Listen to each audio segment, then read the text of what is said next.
अल्हम्दुलिल्लाहि रब्बिल आलमीन नहमदुहु व नुसल्ली अला रसूलिहिल करीम अम्मा बाद।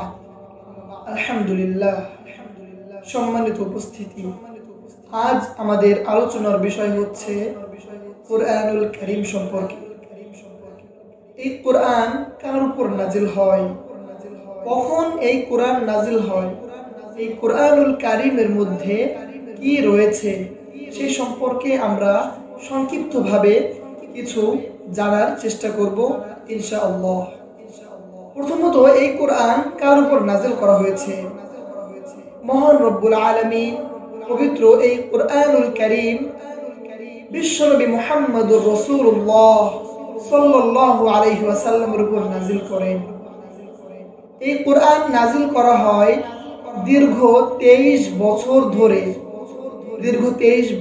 ধরে অল্প অল্প করে এই কুরআনুল কারীম নাজিল করা হতে থাকে এবং 23 বছর পরে এই কোরআনের নাজিল শেষ হয়। এই কুরআনুল কারীম কখন থেকে নাজিল হতে শুরু হয় আপনি কি জানেন? এমন একটা অবস্থায় এই কুরআনুল কারীম নাজিল হতে শুরু হয় যখন মক্কা মদিনার অবস্থা, যখন আরবের অবস্থা ছিল এতটাই নিকৃষ্টতম যা বলার অপেক্ষা রাখে না। সেই যুগটাকে বলা হয় আইয়ামে জাহিলিয়া, অর্থাৎ অন্ধকার যুগ। পাপ, অন্যায়, অত্যাচার, জুলুম, নির্যাতন, নিপীড়ন, এমন একটা দুর্গন্ধময় সমাজ, এমন একটা অন্ধকারাচ্ছন্ন সমাজে বিশ্বনবী সাল্লাল্লাহু আলাইহি ওয়াসাল্লাম জন্মগ্রহণ করলেন। সেখানে তিনি আস্তে আস্তে লালিত পালিত হতে লাগলেন। তিনার বয়স যখন 40-এ উপনীত হলো তখন তিনি নবুয়ত পেলেন এবং তখন থেকেই এই কুরআনুল কারীম নাজিল হতে শুরু হয়। কি আছে এই কুরআনুল কারীমের মধ্যে? এই 23 বছর ধরে আল্লাহ তাআলা কি নাজিল করলেন এই কোরআনে, এটা আমাদের প্রত্যেকটা মুসলিমের জন্য এটা জানা ফরজ। কারণ মুসলিমদের জন্য, বিশেষ করে মুসলিমদের জন্য এই কোরআন হচ্ছে তাদের পথ প্রদর্শক।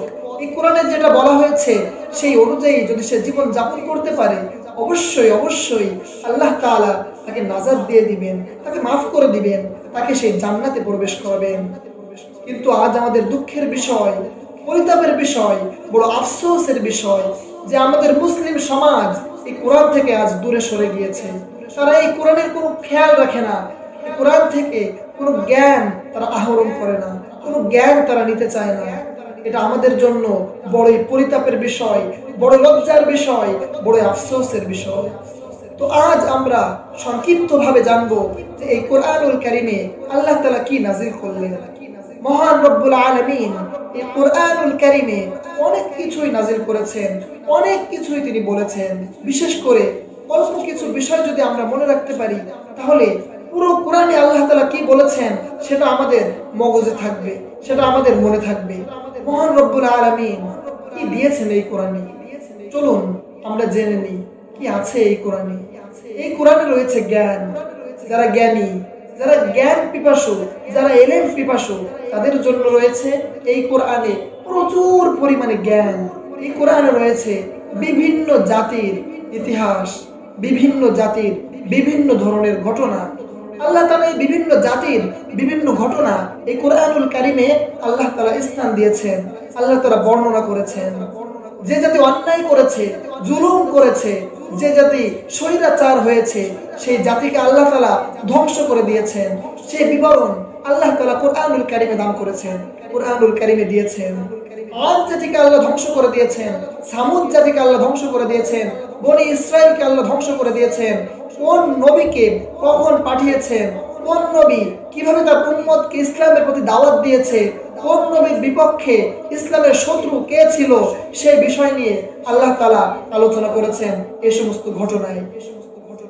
আর যারা জ্ঞানী, যারা বুদ্ধিমান তাদের জন্য এই সমস্ত ঘটনায় বিভিন্ন নিদর্শন আল্লাহ রেখে গিয়েছেন যে আল্লাহ তাআলা এটা বোঝাতে চেয়েছেন যারাই জালেম হয়েছে তাদের কোনো ছাড় দেওয়া হয়নি, যারাই অত্যাচারী হয়েছে তাদের কোনো ছাড় দেওয়া হয়নি। অর্থাৎ তোমরাও যারা দুনিয়ার বুকে বেঁচে আছো তোমরাও জালেম হয়েও না, তোমরা অত্যাচারী হয়েও না, তোমরা তোমরা আল্লাহকে ভুলে যেও না, তোমরা আল্লাহর সঙ্গে শিরিক করো না, তোমরা এক আল্লাহকে ইলাহ হিসেবে গ্রহণ করো, কেবলমাত্র এক আল্লাহ তাআলার ইবাদত বندگی করো, তাহলেই তোমরা নাজাত পেতে পারবে। আর যদি তোমরা আল্লাহর সঙ্গে গাদ্দারি করো, আল্লাহর সঙ্গে কুফরি করো, আল্লাহর সঙ্গে শিরিক করো, তাহলে কখনোই তোমাদেরকে আল্লাহ তাআলা মাফ করবেন না। এই সমস্ত জ্ঞান আল্লাহ তাআলা এই ঘটনাগুলোর মাধ্যমে মানুষদেরকে শিক্ষা দিয়েছেন। এই কোরআনুল কারীমে আলোচনা করা হয়েছে জান্নাত সম্পর্কে।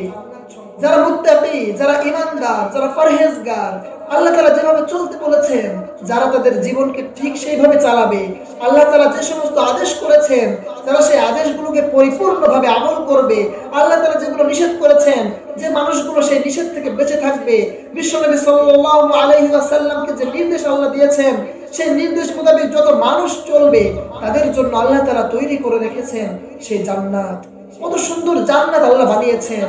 আল্লাহ তাআলা কোরআনে অনেক জায়গায় এই জান্নাতের কথা বলেছেন, এই জান্নাতের বাগানের কথা বলেছেন, এই জান্নাতের ফসলের কথা বলেছেন, এই জান্নাতের ফলের কথা বলেছেন, এই জান্নাতের মধ্যে হুর থাকবে তাদের কথা বলেছেন, এই জান্নাতে কেমন সুন্দর অট্টালিকা হবে তার কথা বলেছেন, এই জান্নাতের মধ্যে নদী কেমন হবে, কত ধরনের নদী হবে, নদীর পানি কেমন হবে, সেই সমস্ত ঘটনাও, সেই সমস্ত বিবরণ আল্লাহ তাআলা এই কোরআনুল কারীমে দিয়েছেন। এই কোরআনুল কারীমে আল্লাহ তাআলা জাহান্নাম সম্পর্কে বলেছেন।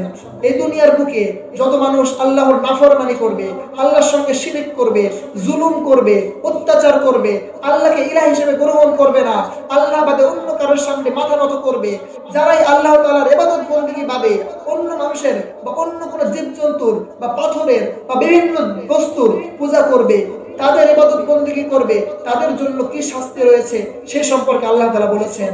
মুনাফিকদের জন্য কি শাস্তি রয়েছে সেটা বলেছেন, জালেমদের জন্য কি শাস্তি রয়েছে সেটা বলেছেন, কাফেরদের জন্য কি শাস্তি রয়েছে সেটা বলেছেন।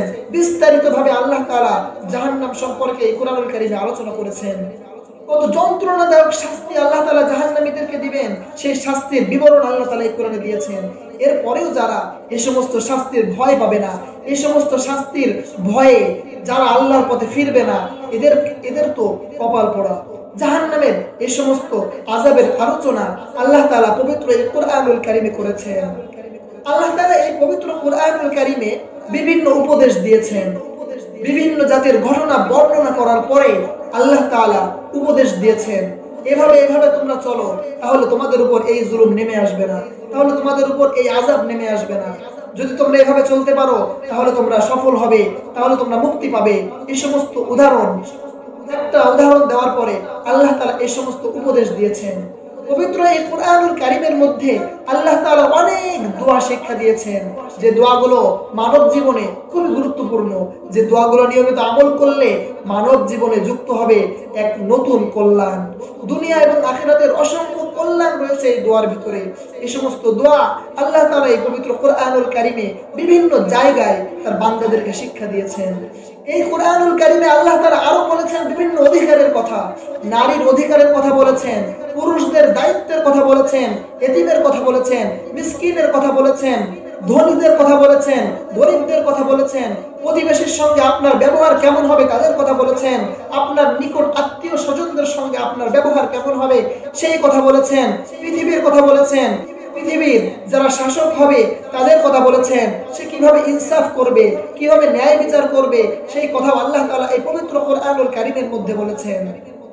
আল্লাহ তাআলা এই পবিত্র কোরআনুল কারীমের মধ্যে খাবার দাবারের কথা বলেছেন, পোশাক আশাকের কথা বলেছেন, কেমন পোশাক একজন মুত্তাকি মানুষ পরবে, কোন ধরনের পোশাক আল্লাহ পছন্দ করেন সেই সমস্ত পোশাকের কথা বলেছেন, কোন ধরনের খাবার আল্লাহ হালাল করেছেন সেই সমস্ত খাবারের কথা বলেছেন, কোন সমস্ত খাবার আল্লাহ হারাম করেছেন সেই সমস্ত খাবারের কথা বলেছেন।